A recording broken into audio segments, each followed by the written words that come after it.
punya mata dan saya punya telinga, 1-2 kali pasti ada yang kedengeran. Iya, tapi ya alhamdulillah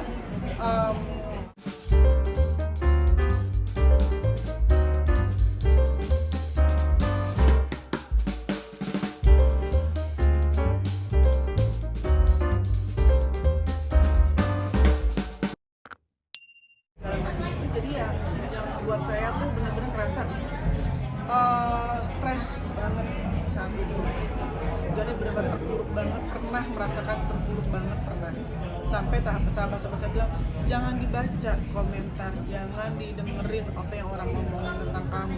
Karena saat yang teman dekat, sahabat itu lebih tahu saya seperti apa. Tapi kan balik lagi, saya punya mata dan saya punya telinga, 1-2 kali pasti ada yang kedengeran. Iya, tapi ya alhamdulillah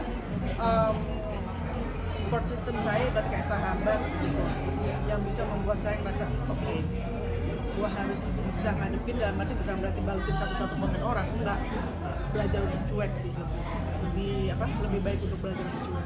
Ketika mendapatkan kesempatan untuk menyuarakan hal bullying itu, ada nggak sih pesan atau misi yang pengen disampaikan lewat film ini gitu? Sebenarnya gini ya, aku juga belum nonton full banget film ini ya. Tapi kalau misalkan aku merasakan sebagai korban bullying, kayak orang-orang selalu bilangin contohnya haters gitu, ya bilang lu sebagai artis ya, jadi artis harus terima bullying, harus terima komentar dari kita. Balik lagi, kita tuh juga manusia, sama-sama yang punya perasaan juga kan. Untuk kalian kalian belum jangan jadi seperti saya dulu lah, untuk bisa merasakan seperti apa sih rasanya dibully. Tapi sebisa mungkin kalau kalian punya hati, dan juga kalau kalian tuh punya rasa kasih terhadap sesama, kalian harus tahu rasanya seperti apa, walaupun kalian nggak harus merasakan.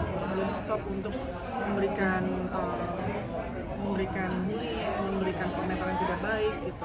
Walaupun sebenarnya omongan dari saya juga nggak akan didengerin sama mereka, karena buat mereka itu adalah kepuasan sendiri yang mencari perhatian, atau bahkan kadang-kadang hanya untuk ingin mendapatkan balasan dari kita gitu, yang artis yang mereka komentari. Kak, berarti pengalaman bully yang kakak alami ini sedikit membuat kakak itu tertarik buat main film ini kan? Salah satunya sih ya, cuma kalau bullying yang saya rasa, cyberbullying yang saya rasakan hari ini kan itu setelah momen film itu kan. Cuma memang yang waktu itu saya merasakan itu pas kayak kalau ibu pernah loh di sekolah juga, cuma waktu itu saya tuh berani untuk speak up. Walaupun awalnya diem dulu, terus akhirnya saya gue nggak mau diginiin gitu loh, gue nggak terima, cuma perkara rok aja.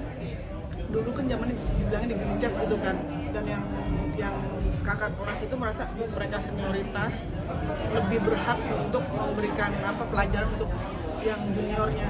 Kan nggak harus seperti itu. Saya bilang saya tinggi gitu, jadi rok yang saya dikasih buat saya itu kependekan walaupun cuma segini. Itu akhirnya bukan ribut sih, lu nggak suka, iya gue nggak suka, jadi akhirnya aku ngomong agak sedikit ribut, cuma akhirnya ada yang belain. Berarti kakak pernah mengalami bullying juga ya di sekolah? Pernah, cuma aku speak up aja, berani bicara sebenarnya. Kalau kita merasa kita tidak bersalah. Berarti kakak Alina termasuk seorang yang berani ya untuk speak up sendiri ya? Sebenarnya sih saat itu agak takut ya gitu, karena kan bener-bener anak baru masuk SMA kelas 1 yang bully itu kan kelas 3 gitu kan.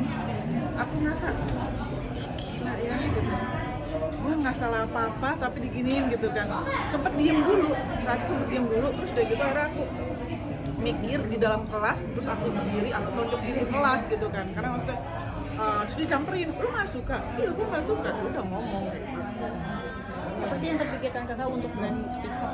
Karena aku merasa tidak salah. Kalau tidak bersalah, aku berani untuk bicara. Mau diapain juga aku berani bicara. Tapi kalau aku salah, tanpa harus aku dituntut untuk mengaku salah, aku akan bilang aku salah. Sampai sempat ke psikolog juga nggak sih? Kalau ke psikolog itu lebih dengan bullying dalam arti kehidupan pribadi aku. Gitu. Jadi kayak aku merasa lu tuh tidak punya hak di sini, lu tidak punya hak di rumah ini, lu tidak ini, lu tidak itu. Pokoknya banyak banget bullying yang dalam arti aku merasa saat itu aku tertekan banget. Aku sendirian, aku tidak dibilangin, kalau aku bilang tidak diperbolehkan untuk bicara nanti aku salah ya, tapi aku di situ tidak punya tidak punya apa ya, dia tidak punya hak untuk bicara, untuk aku bela diri gitu loh. Dan di situ aku akhirnya merasa tertekan. Ya udah, setelah itu aku psikolog, aku bicara sama psikolog sampai aku dikasih tahu apa yang harus aku lakukan.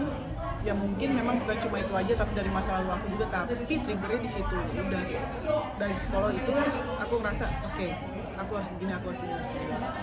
Berarti sempat ngerasain trauma juga ya? Banget, pernah ngerasain. Berapa lama tuh Kak kita untuk keluar dari rasa trauma itu dan dari psikolog juga? Sebenarnya kalau dibilang keluar dari trauma itu, aku merasakan sampai sekarang juga kalau aku ada orang yang mengingatkan aku dengan masa lalu aku, dalam arti kata, mau itu kata-kata atau tindakan, itu masih keinget gitu, masih ada rasa gitu kayak gitu. Cuma balik lagi ya aku gini, mungkin dari berdasarkan dengan pengalaman hidup aku kurang lebih 42 tahun ini, aku merasa ya Kalina, lu kan pernah ngerasain ini, lu harus begini. Kalina, lu ini kenapa harus down, lu harus begini. Jadi kayak gitu. Lebih ke untuk apa ya, berdamai dengan hati aku dulu, dengan diri aku sendiri, dan aku harus kayak bertanya sama diri aku, dengan aku mendapatkan sikap A, aku harus berlaku apa. Pesan apa sih Kak yang dapat Kakak ambil dari film ini sendiri tentang bullying, terus tentang korban-korban bullying juga? Jujur ya, aku banyak banget nonton berita, baca berita itu yang tentang orang yang bahkan sampai ya kayak gini, yang bunuh diri lah, yang sampai benar-benar stres hanya akibat bullying.